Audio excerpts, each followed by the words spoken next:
Schönen guten Tag und herzlich willkommen zur Gamescom 2019 und zwar in einem Interviewslot mit Team Kiwi. Pose! Das war überhaupt nicht cringy, was du vorab gesagt hast. Ich wollte das nicht überhaupt. Ja, es ist unangenehm, weil du es mir vorher nicht gesagt hast. Ja, okay. Wir hätten das toll machen können. Ja, genau. Wir sind unter anderem Team Kiwi, weil man weiß, bei uns wird geballert. Stimmt, Wir aber hart. spielen überwiegend Ballerspiele oder Sidescroller, wo geballert wird. Es wird geballert und deswegen haben wir heute auch Ghost Recon spielen können, und zwar den Multiplayer-Part. Und wir haben sogar einen Gast am Start, und zwar ist es Herr Botgun, der Multiplayer Game Director von Ghost Recon. Please introduce yourselves to our audience. Hi, I'm Bogdan Bilbinel. I'm the game director on Ghost Recon Breakpoint PvP. Can you tell us more? So, what are your hobbies? What's your hobbies? Oh, tell us what's your favorite video color? games. Oh, okay. Great answer. Okay. Yeah, it's Me an too. easy one. You too? Yeah, me too. What a surprise. What's your favorite color? Blue? Blue? I don't know. Oh, Great Ghost answer, Recon. yeah. Your shirt. I knew it. So, Okay. we were able to play Ghost Recon today, the PvP mode. And if you want, do we have some B-roll? You could Can you like tell us- talk over it. Oh, yeah, there's see. some. Yeah, there's some That's in-game us. footage. Few We're looking hours around. ago, seeing, what are we doing? Oh, it's gonna be Ghost Recon. Okay, that's right. So what can fans and players expect from the Ghost Recon multiplayer? In Breakpoint, first of all, what we did was we built our PvP mode so that it is completely compatible with the PvE one. So what's happening is that you can go from PvE and PvP quite seamlessly. You can even queue a PvP match and you can continue to play a little bit and then you get put into the match. And the progression is shared between these two, and everything always stay the same. You're the same character, you have the same stuff. Of course, we made sure that this is balanced, so your progression does not impact the PvP in the same way as the PvE, so that you, as a new player, don't get, let's say, destroyed by veteran players. You have a good chance. Beyond that, the PvP experience is what we call be the hunter or be the prey experience. We want to show what it means to be a ghost that is fighting other ghosts. So this time they have the same abilities, the same tool as you. And now what's important is, can you get to them before they get to you? Can you spot them first? Can you be faster? Are your tactics better? Is your team play better? And this is what we try to express in the game. Yeah, and that's working quite good. You have a few different characters. Like classes. I had Fixit, I think. Those are just the characters that we built for your PlayStation, so that we could identify you. Alright. So that each person had an identity. In the game we have 4 classes.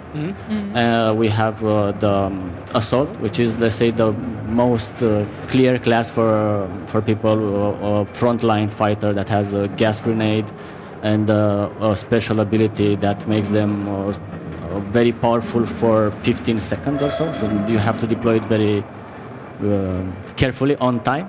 We have the Sharpshooter, which is specialized in long range, has a long range detection tool, and a special ability that allows them to just one-shot people. But they have only 3 bullets for that, so they really have to use it at the right time, and to hit as well. Hitting matters, so there's no cheating. We have the medic, who can provide their teammates with healing, and also their special ability gives them a drone that can heal or revive teammates. We have the Panther, the sneaky class that's more about either flanking very fast because they move very fast, or by just hiding and being harder to detect. Their special ability also allows them to, even if they be detected, just lose detection. They create a cloud of smoke, they blind everyone that's looking at them. They can just run away, be hidden again, and then surprise their enemies again. So these are the classes that we have at launch. Right now you announced 2 game modes. One we could play today. It was like a classic team deathmatch. We had few objectives like getting a radar station to get clearance and see all the enemies. But I saw in your presentation you said something about a map that's shrinking. It sounds familiar, like a battle royale game. Yes, so this is our core game mode, the one that was also very successful on Wildlands. We call it a team deathmatch with a tactical twist, because while it is the objective is just to eliminate the enemy team, it doesn't play like a regular team deathmatch. People aren't running around shooting everywhere; they're being very cautious. Every life matters. And it works very well in creating this kind of tension when you're looking for your enemies, you're trying to find ways to detect them, you're looting on the map and finding, for instance, a drone to scout, or you're using the surveillance system to locate them. The surveillance system is kind of a risk versus reward thing, because you can activate it, but the enemies can shoot you. They have a warning, so they can shoot you while doing that. So usually it's used when you have already superiority. You're ahead, so you want to just find and mop up the rest of the enemy team. But still, what can happen in these matches is kind of stalemate situations where the teams find good positions and they're too afraid to push the others, and it could just end in a draw, and we wanted to avoid that. So we added this shrinking combat zone that appears quite late in the match. Okay. We timed it so that in a regular round it actually won't show up. We want the regular round to feel as free as possible. You're doing what you think is better, you're applying your strategy, and you have time. But still, if it's dragging, at some point we say, no, we have to fight. And the zone shrinks and pushes players to act. What kind of player are you? Do you think you're more like the going forward? Because you're talking a lot about that you want to push players to be more aggressive if, well, it needs to be done. I think you played with us, right? You were the assault guy. Oh, we were in the same team, right? The one guy that always on front line. I did. Well, the thing is, the dynamic of a match with people that are playing the game for the first time is not a regular dynamic. So that's why I tried to roleplay as someone who was new, but I wasn't doing it very well, I think. So you were acting like a noob. Yeah, it was not your full potential then. No, I was trying to hold back quite a little bit. I don't want to offend anyone, but I was actually trying not to be like the main player of the team, because it would feel bad, like the developer just. I would do this all the time just to show people I'm so good. Well, I'm not very good, to be honest. In this session, I seem to be one of the better ones. In the team, I'm one of the oldest, and it shows. So I'm also one of the slowest. We have matches. One of the sessions that we had today was with players from the community, and our good team, my young guys, the game designers, were quite successful. But yeah, no. Normally, I try to play support roles. For instance, the medic. I play the medic a lot in our teams, and I try to be around. It's true that I'm not that patient. So if I'm not the kind of player who will just wait for the right shot for a million years, I might just, I need to push and just finish this up. I had the same feeling today. I played assault rifle with the AR and the sniper, and I wanted to snipe it the first time, but our enemies starting map 3 started to camp, I think, and I couldn't wait any longer, so I had to push, and it was a real mistake. I died every time. You need to learn the maps and to know how to push. Every map allows you to approach it in any way, including pushing and flanking, but the idea is flanking is usually on the sides. The middle of the map is very vulnerable. You can be attacked from many sides, and when you don't know where they are, it's very risky to use. But the flanks usually have a lot of covers, and you can approach them. Still need to be a little cautious, but if they are too defensive, you will eventually know where they are, and they're going to be very easy to surprise. So pushing can be very successful in being an assault. When the time comes and meet them, you have to get them. Yeah. All right. Is there something different from the single player experience? Maybe you change the movement or something like that? Because I think it was kind of annoying that your character was always sticking on the wall or at something that can give him cover. In the PvE mode, they have two movement modes. One of them is the relaxed mode when there are no enemies. And we don't use that one. That one is a bit more slow, let's say. And in PvP, we need to use the other one, which happens in combat. the character does quickly move into cover because normally this is what saves your lives. The character also adjusts to the size of the cover so that in most cases it does the right, let's say the right choice. It's true that for some players we probably still can be cases where you didn't want actually to go in cover. You felt more, you wanted to hang it back a little bit. This can be sometimes. So, do you plan something like esport or a ladder? Or how about the matchmaking in multiplayer? Well, let me take them one by one. Okay, one by First one. of all, I'm so sorry. No. It's a logical chain of thoughts. Yeah. So first of all, the multiplayer, let's say the most used mode, which you call standard, is you queue in and you meet other players, and this has matchmaking based on your region, essentially, so that you have a good ping, and also it takes into account your skill. The skill is not displayed. We discovered it makes people feel bad a lot of the time. So, but the system does know your skill level, and the more you play, we are more able to accurately measure your skill, and we match you with players of the same level of ability. This takes a few matches. What we played today was in custom matches where this doesn't happen, and the sessions can be a lot more unbalanced. Beyond that, of course, we won't stop here. In the post-launch of the game, we will build more modes, more events, and things like that. And in terms of if we have the community for esports, we can do that, but right now we're just open to see what happens. We want to release the game, we want players to get it, and we want our community to tell us what they want, and we'll move in that direction. Oh, sounds good. I'm a huge esports fan, supporter, so it would be great to see it. And Ubisoft is also a really great supporter of esports, and I would be happy to see that being realized. But are you having any other games, multiplayer games, where you think, there I get my inspiration, I like their futures, and I want to implement them into my game? Well, I mean, to be perfectly honest, of course, all of us in the team play all of the PvP games, and each one of us has their favorite. And sometimes you can have in the teams these discussions where people bring arguments, and you could look at them and think, oh, this guy is a fan of that game, and this guy is a fan of that game, because they bring actually their baggage with them. But for this mode, we didn't want to take inspiration from outside. We wanted to take inspiration from Ghost Recon and the values of Ghost Recon. But what happens in Ghost Recon as a PvE player, you are always the hunter. You are always the someone who is smarter than the other, who is detecting them, who has a plan, while the enemies are the prey. And what we wanted to see is what happens when we have both teams being the hunters. Eventually,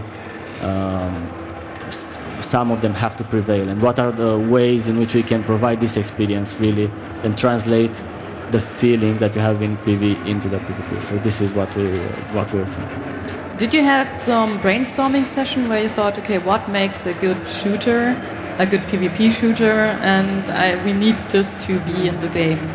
Like being really competitive, having different characters, that's quite also a new thing, that you always have classes, you could say, but you also can change your loadout.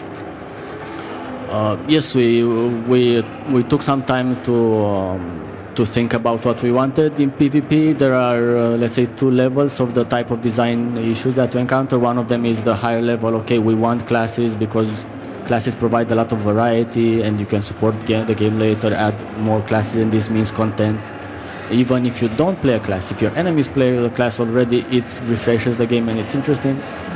But also there's the really lower level, the small details that matter a lot. For instance, time to kill.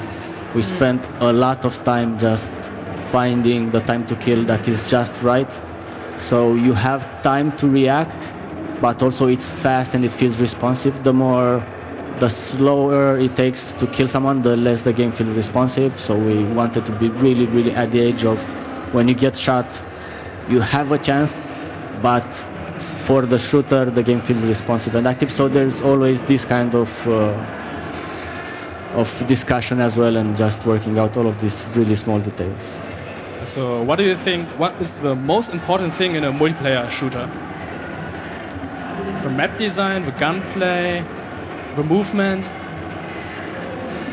I think really, first of all, if you ever want to have a successful multiplayer, the basics, which is the movement and the gunplay, have to be really good. It doesn't matter if the concept is interesting, it just, if it doesn't feel right, it just won't work. But after that, once you have these basics, once you have the gunplay and when you have a good movement, you have to find your flow of what happens in a match, what players will do, and you have to make it interesting. And I think especially in the PvP space, you need to make it relatively unique, because there are so many games out there, and PvP players usually choose a few, they don't play all of them. So you need to be different enough to stand out. We realized when we played that the character is really close to the camera and you had to switch your shoulder perspective. Why did you choose to do that? Was it to be that the game is going to be more in-depth for the player, or? This is a decision from the single-player developer, and you have to adapt it. We definitely took the cue from the PvE team, and their intention was indeed, because in Breakpoint you have a more personal experience in the game. You are stranded, you are on your own, you're behind enemy lines, you're not as confident as you are in our other Ghost Recon games, so they wanted to give you this experience, and they brought the camera closer. We chose not to push further back and just stick, because also we need players who move between the modes to be comfortable. It becomes really strange if the game changes when you press a button. But it has some advantages. One of them is, the further the camera is back in a third-person shooter, the more you have an advantage as a defender. I'm behind cover and I can see a lot around me. Yeah. And this also promotes being static. So we like the fact that when you're in cover, you don't have this extraordinary visibility. Think about what it would be like in a first-person shooter. In that case, you would still very little sitting in a corner. So this gets a little closer to that, and I think it works. All right. Would you say play the PvP first or play PvE? What I can say is that, first of all, we made sure that if you don't like one of the modes, for whatever reason, it's your type of player, you're a certain type of player, you can ignore it.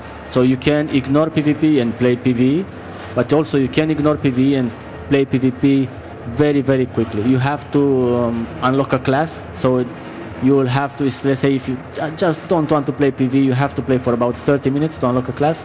But after that, all of the unlocks you can do in PvP. You're not going to miss anything, and you're not going to be at a disadvantage. What we know realistically is that people prefer to familiarize themselves with the game, and they will play PvE for some time before switching. But I promise you, just going straight to PvP works. It's possible. You'll do well. Do you already have kind of roadmap you can share with us for PvP, having Christmas events or I don't know, new maps, new modes? Yeah, I can definitely say new maps, new modes, events. Yeah, see, yeah. well, that we know already. Yeah, something that we don't know. Leak something just here. Yeah. I mean, I think I see the cameras, so I'm not so easy to. No, it's over, guys. It's okay, you can tell us. I think we're really right now just really excited about the launch, and we don't want to spoil the launch with entering the later details. We really want people to see this content, the maps that we have, the modes that we have, the PvP mode as it is. And we're just really excited for people to play it, and this is our focus, the current experience. But how difficult is it to create new modes? I couldn't come up with one. I know a lot of game modes from different shooters, but I don't want to copy them, and you create something new. So how do you proceed that? Well, actually, it's surprisingly hard. To be honest, like it's really hard. Just as an idea of the, let's say, the difficulty of it. For every mode that we release, there are 2 modes that we kill. So because we start developing it, we prototype really fast because we know they have a high chance of not succeeding. We just want to see the gameplay, and usually there's something that just doesn't fit with the game. What we find, especially when we release game modes more and more over time, is that players pick the ones they like, and as the further you go from the core experience, the less they like them. Even though they're maybe interesting in themselves, they don't get traction. So we always try to stick to the same values. And anyway, frequently we have to say, no, this doesn't work. Try again and try again. So I'm sorry I have to interrupt us because time's up. And thank you, Bogdan, for the great interview. Ghost Recon Breakpoint kommt am 4. Oktober raus. Ob der Multiplayer geil sein wird, werden wir spätestens dort erfahren. Wir werden beim Game Talk heute Abend vielleicht noch ein bisschen was davon erzählen. Und jetzt gibt es ein bisschen Avengers. Viel Spaß damit. Bis nachher.